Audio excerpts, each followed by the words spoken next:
You ever notice how the people who judge the fastest are usually the ones who know the least? By the time the executive team rushed through the front doors of Brooks' table, every conversation inside the restaurant had stopped. Forks rested halfway to plates. Glasses remained untouched. Even the open kitchen fell strangely quiet. At the center of the dining room stood a man wearing faded blue jeans, worn hiking boots, a weathered olive jacket, and an old gray backpack resting comfortably over one shoulder. He did not look nervous. He did not look important. He simply stood beside a corner table with the same calm expression he had worn since walking through the front door earlier that day. The assistant general manager, Kyle Benson, wiped his sweaty palms against his expensive slacks before forcing an uneasy smile. Two district executives hurried directly toward the traveler. One of them stopped less than 3 feet away, straightened his jacket, and spoke with unmistakable respect. "Good afternoon, Mr. Brooks." The restaurant seemed to stop breathing. Servers exchanged stunned glances. A cook slowly lowered the skillet in his hand. A family celebrating a birthday looked away from their cake to watch the strange scene unfold. Near the beverage station, Claire Mitchell froze completely. The tray she had been carrying suddenly felt much heavier than it had only seconds earlier. She stared at the man she had been serving all afternoon. The same man she had quietly assumed was a backpacker traveling across the country. The same guest everyone else had wanted to ignore. The same customer she had welcomed with an honest smile because she believed every person deserved one. Ethan Brooks adjusted the strap of his old backpack before returning the executive's greeting with a small nod. There was no dramatic announcement. No expensive suit hidden beneath his jacket. No attempt to embarrass anyone. His quiet confidence somehow made the silence even louder. Claire's eyes searched his face, replaying every conversation they had shared over the last several hours. Had she missed something? Had there been clues? She remembered the way he studied every employee without appearing rude. The way he thanked the dishwasher while walking past the kitchen. The way he carefully read every page of the menu, even though he barely glanced at the prices. None of it had seemed unusual then. Now every tiny detail carried a different meaning. Kyle hurried forward, his voice suddenly warm enough to melt ice. "Sir, if we had known you were coming today, we would have prepared the private dining room." Ethan looked at him calmly. "That is exactly why I never tell anyone I am coming." Kyle's smile disappeared. No one spoke. Claire remained perfectly still, unable to understand how the man who had spent 20 minutes asking about the homemade soup and complimenting the fresh bread was actually the billionaire who owned every Brooks Table restaurant across the country. Ethan slowly turned toward her. Their eyes met across the quiet dining room. There was no anger in his expression, no disappointment, only quiet curiosity, as though he had finally found the answer he had spent the entire day searching for. 12 hours earlier, before anyone recognized his name, before the executives arrived, before the entire restaurant fell silent, a tired waitress beginning another long shift had looked at a dusty backpack, smiled without hesitation, and unknowingly changed the course of 2 very different lives. 12 hours earlier, Brooks' Table had just unlocked its front doors for the lunch crowd. The rich aroma of fresh bread drifted through the dining room, while sunlight poured across polished wooden floors and neatly arranged tables. Every chair sat perfectly aligned. Every wine glass caught the morning light like crystal. Claire Mitchell tied the strings of her navy apron behind her waist, tucked a loose strand of blonde hair behind one ear, and smiled at the hostess before picking up her order pad. It was the beginning of her second shift that day. For hours earlier, she had dropped off groceries at her mother's apartment before driving across town to work. The bills waiting on her kitchen counter could wait another day. The guests walking through the front door could not. The restaurant slowly filled with office workers, tourists, and couples, celebrating birthdays. Laughter mixed with the quiet rhythm of dishes, coffee cups, and conversations.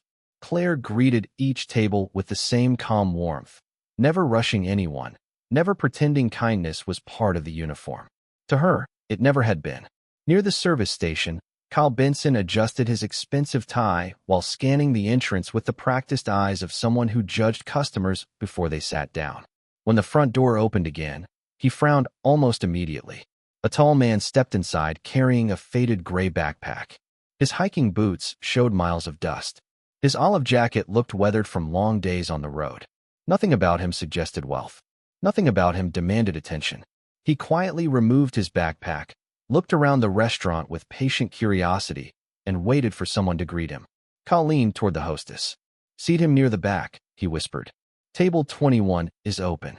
The hostess hesitated. Table 21 sat beside the hallway leading to the restrooms, the least desirable location in the restaurant. Claire overheard the conversation while filling water glasses. She glanced toward the traveler, noticing something different from what Kyle had seen. The man's clothes were worn, but carefully cleaned. His backpack had been repaired instead of replaced. His posture was relaxed. His eyes wandered across the dining room, not searching for luxury, but quietly observing the people working there. Claire picked up 2 menus before the hostess could respond. "I have table 12 available by the front window," she said gently. Kyle looked at her. "That table is for larger checks." Claire smiled politely. "It is also for guests." Without waiting for permission, she walked toward the man. "Good afternoon," she said warmly. "Welcome to Brooks' table." The traveler returned an easy smile that reached his eyes. "Thank you." Claire led him to the sunny window table overlooking a small flower garden outside. She placed the menu in front of him before setting down a glass of ice water. "Take your time. There is no rush." The man looked around the dining room once more. "It is a beautiful restaurant." Claire laughed softly. "It looks even better after the lunch rush ends." He smiled at the honest answer. "I believe that." As she turned to help another table, she noticed him doing something unusual. Instead of opening the menu immediately, he quietly watched the servers greeting guests, the cooks working behind the open kitchen, and the dishwasher carrying stacks of clean plates with the same careful attention most people reserved for expensive art. Claire assumed he was simply enjoying the atmosphere. She had no idea that every smile, every greeting, every small act of courtesy inside the restaurant was quietly becoming part of the reason he had chosen to walk through those doors that morning. Claire returned a few minutes later with a warm basket of fresh sourdough bread and a small dish of whipped butter. "Our soup takes another 10 minutes, she said. "The bakery always wins the race." The traveler smiled. "Then I suppose I should thank the bakery first." Claire laughed quietly. "They would appreciate that." She placed the bread on the table before noticing him carefully folding the paper napkin onto his lap instead of immediately reaching for the food. Most hungry travelers ate first and looked around later. This man seemed more interested in the people than the meal. Across the dining room, Kyle walked past the table and lowered his voice just enough for another server to hear. "Watch him. People carrying backpacks usually split one meal and ask for free refills all afternoon." Claire glanced toward Kyle, but said nothing. She had learned long ago that arguing during a busy lunch shift solved very little. Instead, she continued serving her other tables with the same steady rhythm she always carried through the dining room. When she returned with the soup, the traveler was still quietly watching the restaurant. He had noticed an elderly hostess helping a little boy color on the back of a children's menu while his parents finished lunch. He had smiled when a line cook came out from the kitchen just long enough to refill an elderly guest's coffee. He even thanked the young busboy who cleared an empty plate before Claire reached the table. None of those moments were dramatic. They were simply human. Claire carefully placed the bowl of roasted tomato soup in front of him. "Be careful. The bowl is hot." "Thank you." He looked at the steam rising gently above the soup before asking, "Have you worked here long?" "Almost 3 years. Still enjoy it." Claire considered the question before answering. "Some days are harder than others." She smiled honestly. "But people remember how you make them feel long after they forget what they ordered." The traveler looked at her for a second longer than expected. "That sounds less like restaurant advice and more like life." Claire shrugged with an easy smile. "Maybe they are the same thing." Before he could reply, another table signaled for assistance. Claire excused herself with a polite apology and hurried away. As she disappeared into the lunch crowd, the traveler slowly lifted the first spoonful of soup, tasting it with quiet attention. He nodded almost imperceptibly before reaching into the inside pocket of his jacket and removing a small leather notebook. Instead of writing about the food alone, he made several careful notes while occasionally looking around the room. He observed how long guests waited before being greeted. He watched whether empty glasses stayed empty. He paid attention to how employees treated one another when they believed nobody important was watching. From the service station, Kyle noticed the notebook and smirked. Now he is writing a complaint. Another server glanced over. Maybe he is leaving an online review. Kyle rolled his eyes. Either way, People like that always find something wrong.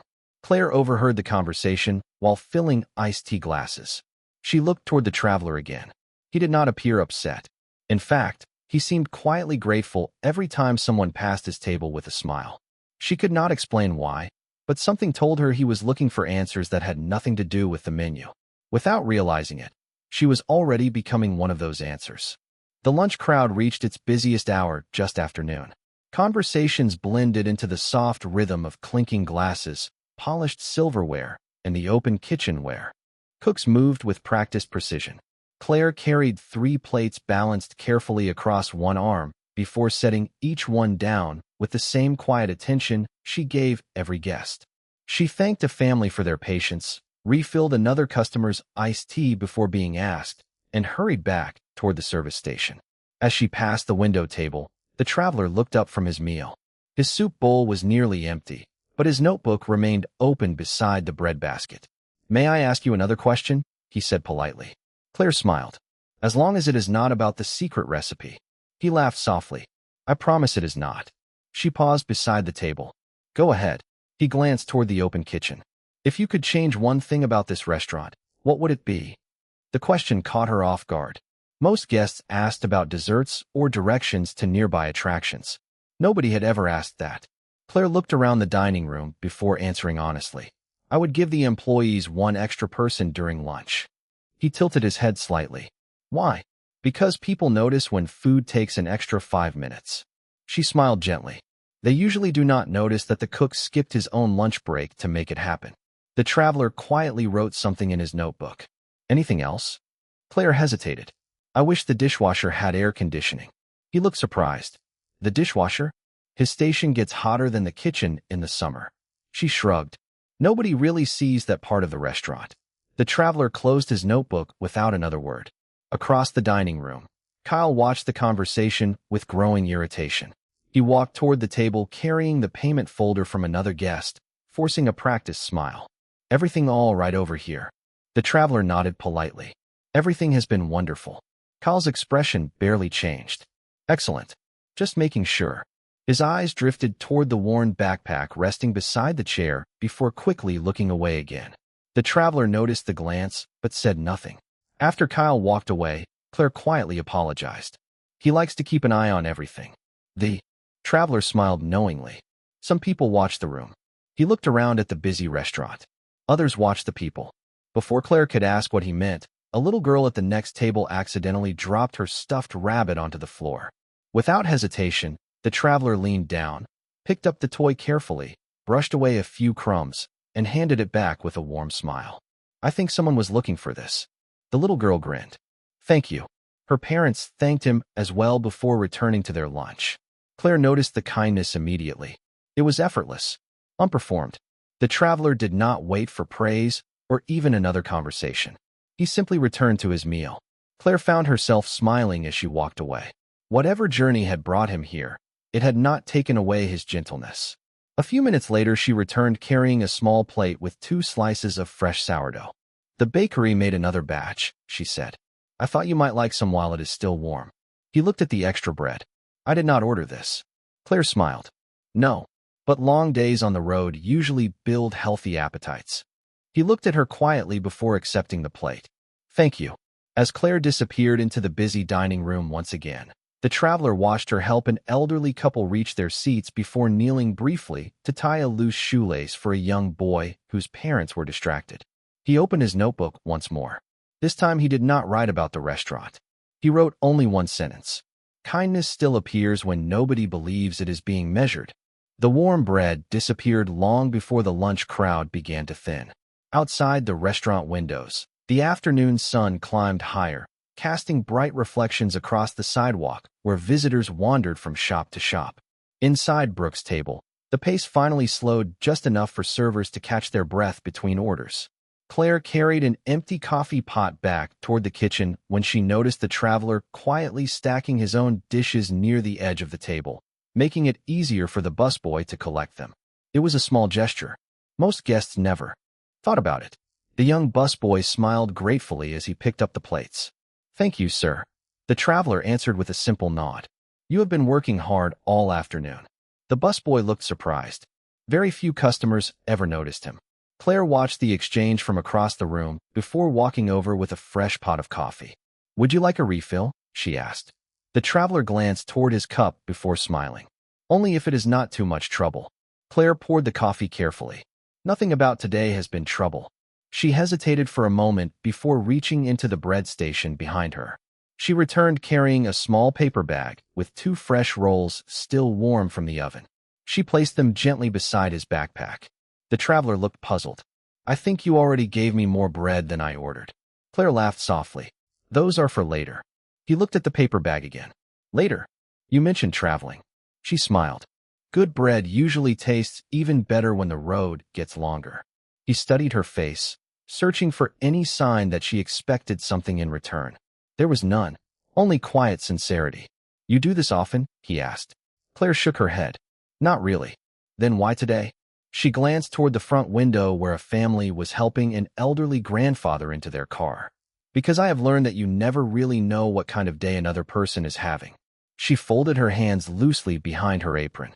"Sometimes people need food. Sometimes they just need someone to notice they exist." The traveler remained silent for several seconds. Then he carefully placed the paper bag inside his worn backpack as though it carried something far more valuable than bread. At the service station, Kyle noticed the exchange immediately. His expression tightened. He walked toward Claire as soon as she stepped away from the table. "Did you give away restaurant food?" he asked quietly. Claire nodded. 2 dinner rolls. Without charging him. They would have been thrown away at closing. Kyle crossed his arms. "Policies exist for a reason." Claire answered calmly. "So do people." Before Kyle could respond, the restaurant telephone rang behind the hostess stand. Another employee answered, listened for only a few seconds, then hurried toward Kyle. "Corporate called," she whispered. "They said someone important is visiting one of the locations today. They would not say which one." Kyle instantly straightened his tie. His entire posture changed. "Everyone check your uniforms," he ordered. "Straighten every table. Refill every condiment. If corporate inspectors walk in, I want this place perfect." Employees hurried to follow his instructions. Claire quietly wiped a nearby table before glancing toward the traveler once more. He remained completely relaxed, sipping his coffee while watching the sudden rush of activity with calm curiosity. He looked less like someone surprised by the announcement and more like someone who had been expecting it all along. Then, almost unnoticed beneath the edge of the table, his phone vibrated once. He glanced at the screen for only a second before placing it face down beside his coffee cup. The name flashing across the display read simply, "Executive Office." The phone stopped vibrating after only a few seconds. The traveler never answered it. Instead, he quietly finished the last sip of his coffee before slipping the device back into his jacket pocket. Across the dining room, Kyle had already transformed into a different person. He walked from table to table, adjusting chairs by fractions of an inch, straightening menus that no guest had noticed were crooked, and reminding every employee to smile a little wider than usual. The sudden urgency spread through the restaurant like an invisible wave. Claire watched the change with quiet amusement while polishing a stack of glasses behind the service station. "Corporate inspections always make people nervous," another waitress whispered beside her. Claire smiled faintly. "Maybe they should work the same way every day." The younger waitress laughed. "You always say things that sound simple until you think about them." Claire shrugged and carried another tray toward the dining room. As she passed the traveler's table, she noticed him watching the employees instead of the decorations or the expensive lighting. His attention settled briefly on the dishwasher, carrying another heavy rack of clean dishes through the swinging kitchen doors. Then he watched a line cook quietly helping a new server carry 3 large plates before returning to his station without expecting recognition. He smiled almost imperceptibly. Claire stopped beside the table. "Would you like dessert?" she asked. He closed the menu gently. "Which one is your favorite?" She did not even look at the dessert page. "The apple pie." "Because it sells the most?" Claire shook her head. "Because Mrs. Donnelly bakes every pie by hand every morning." She pointed discreetly toward an elderly woman working in the bakery corner beyond the open kitchen. "She has been here longer than almost everyone else." The traveler looked toward the baker. The elderly woman carefully brushed melted butter across another fresh crust before placing it into the oven with remarkable patience. Does anyone tell her how good it is? He asked. Claire smiled. Not enough. The traveler closed the dessert menu. Then I will have the apple pie. Claire disappeared into the kitchen and returned several minutes later carrying a warm slice topped with a small scoop of vanilla ice cream. Before setting it down, she quietly leaned toward him. Mrs. Donnelly baked this one herself about 20 minutes ago. He looked genuinely pleased. Then I suppose I should thank the artist. Claire laughed softly. She would like that. Instead of eating immediately, the traveler stood, picked up the dessert plate, and walked toward the bakery counter. Mrs. Donnelly looked up with surprise as he stopped in front of her. Excuse me, he said warmly. Your waitress told me you made this pie. The elderly baker nodded shyly. Every morning. He smiled with quiet sincerity. Then I wanted you to know someone notices. Mrs. Donnelly's tired eyes brightened. Thank you, sir. It was only a brief conversation, but several employees noticed it. Claire watched from across the room. Most guests complimented the server. Very few walked into the bakery simply to thank the person who had prepared the food. The traveler returned to his table carrying the pie, with the same relaxed smile. As he sat down, his phone vibrated once again. This time he glanced at the screen before answering with a calm voice barely above a whisper. Yes. He listened quietly for several seconds. You have arrived? Another pause.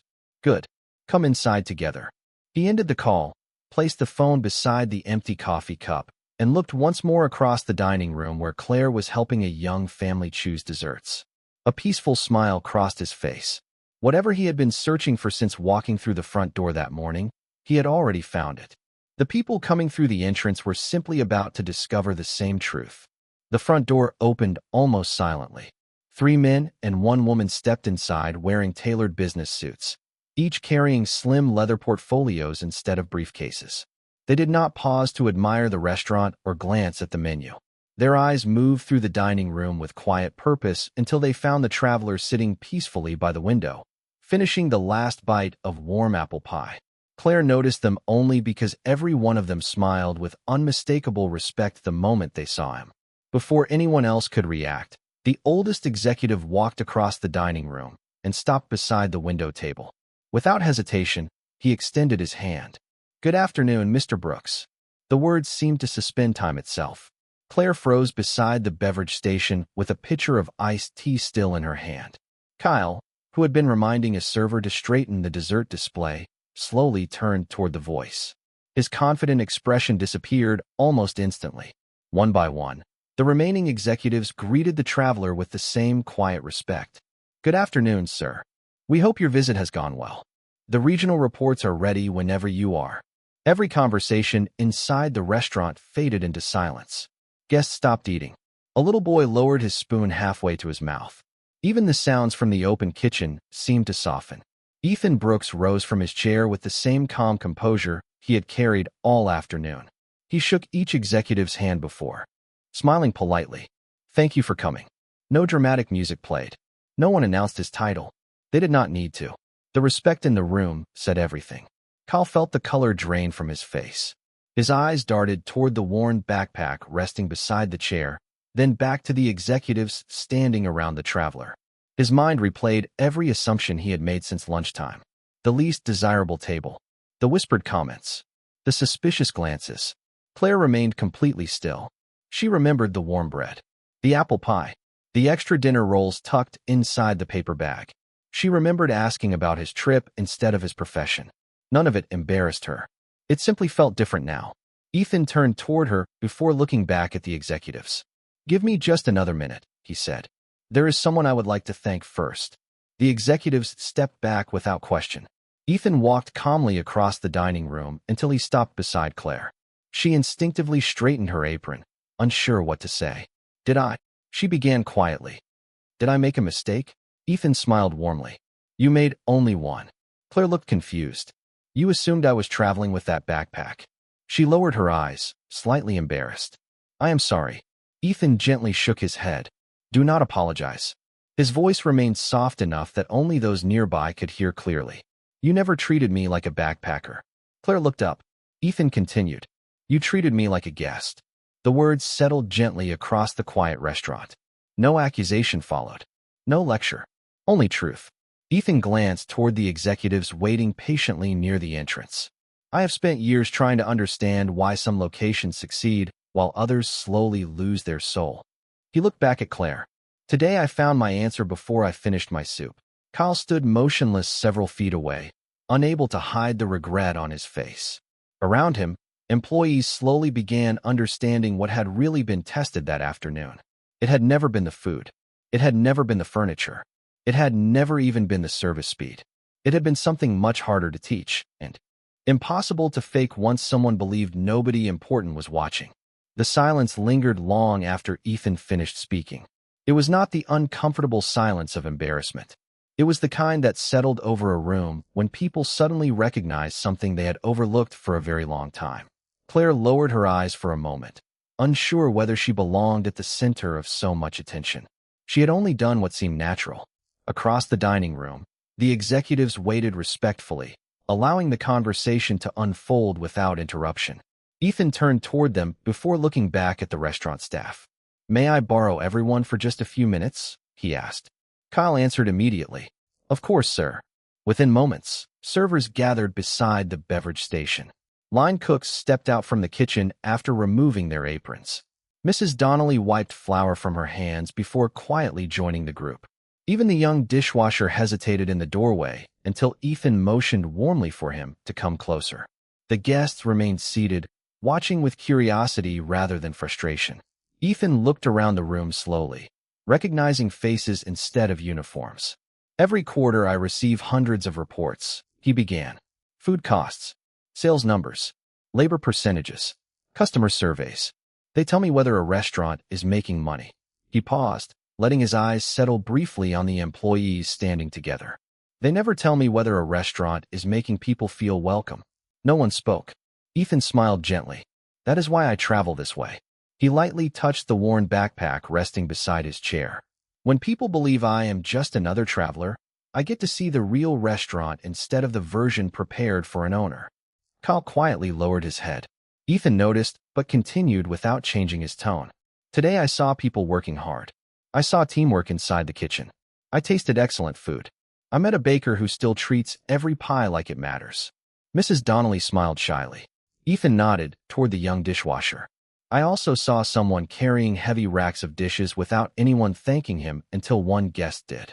The young man looked surprised that anyone had noticed. Ethan finally turned toward Claire. "And I met a waitress who never once asked whether I was important before deciding whether I deserved kindness." Claire shook her head gently. "I was only doing my job." Ethan smiled. "No." His answer came softly but with quiet certainty. "You were protecting the reason this company exists." The words seemed to settle into every corner of the dining room. One of the executives quietly closed his portfolio without opening it. Another looked around at the employees with a new expression of respect. Ethan reached into his jacket and removed the small leather notebook that had accompanied him all afternoon. He opened it to the final page before handing it to Claire. She looked down and saw a single handwritten sentence beneath several observations. "The best investment is still an ordinary person who chooses kindness when nobody is watching." Claire read the line twice before carefully closing the notebook and returning it to him with both hands. Ethan accepted it with a grateful nod. "Thank you for reminding me that values cannot be measured on a spreadsheet." Claire smiled softly, still overwhelmed by everything happening around her. Around them, the atmosphere inside the restaurant had changed completely. Employees were no longer standing because the owner had arrived.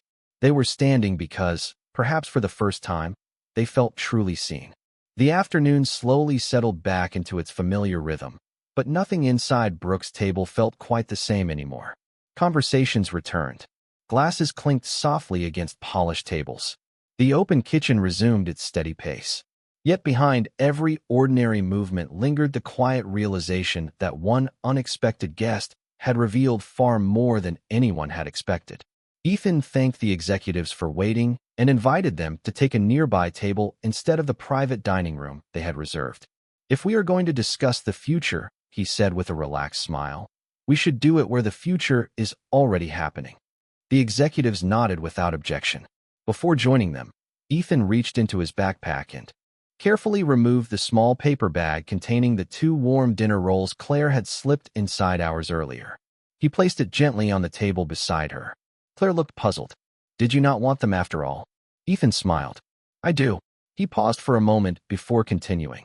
But I think they belong with the person who reminded me why they were given. Claire laughed softly. Then we should probably share them. Ethan's smile widened. I would like that. Mrs. Donnelly quietly sliced the rolls in half and placed them on a small plate without anyone asking. Arthur, the oldest executive, watched the simple exchange before smiling to himself. No expensive celebration could have carried more meaning than 2 pieces of fresh bread shared with gratitude. After the brief meeting ended, Ethan stood once more before leaving the restaurant. He looked toward Claire. Would you walk with me for a minute? She nodded. Together they stepped outside where the late afternoon sun bathed the sidewalk in warm golden light. People strolled past carrying shopping bags. Children laughed near a nearby fountain, and a gentle breeze carried the scent of fresh flowers from the planters lining the street. Ethan rested his backpack comfortably over one shoulder. When I started this company, he said quietly, I thought success meant opening more restaurants every year. Claire listened without interrupting. Now I believe success is finding people who protect the heart of one restaurant at a time. She looked at him with quiet curiosity. Ethan reached into his jacket pocket and handed her a simple cream-colored envelope. This is not a promotion. Claire accepted it carefully. What is it? An invitation. She opened it slowly. Inside was a handwritten note instead of a formal document. It read, Join our Hospitality Advisory Council. Teach us how kindness looks before we teach anyone how service works. Claire read the sentence twice before looking back at him. I have never sat in a boardroom. Ethan smiled gently. Exactly, she laughed, shaking her head in disbelief. I do not know the first thing about corporate meetings. Ethan looked toward the restaurant windows where employees had already returned to serving guests with renewed energy. You already know the only lesson I cannot teach from an office. Claire folded the letter carefully and slipped it into the pocket of her apron. Through the front window, Kyle watched as she smiled for the first time that day without exhaustion behind it. Mrs. Donnelly waved from the bakery counter. The young dishwasher returned the wave with a grin. Nothing about the building had changed. The walls were the same. The menu was the same. The tables still stood where they always had. But everyone inside now understood something they would remember long after the lunch rush had faded. Restaurants could serve unforgettable meals, but it was ordinary kindness that kept people coming back. Ethan adjusted his old backpack one final time before walking toward the setting sun, and Claire returned to the dining room, not feeling more important than she had that morning, only more certain that the smallest acts of respect often left the longest-lasting impression.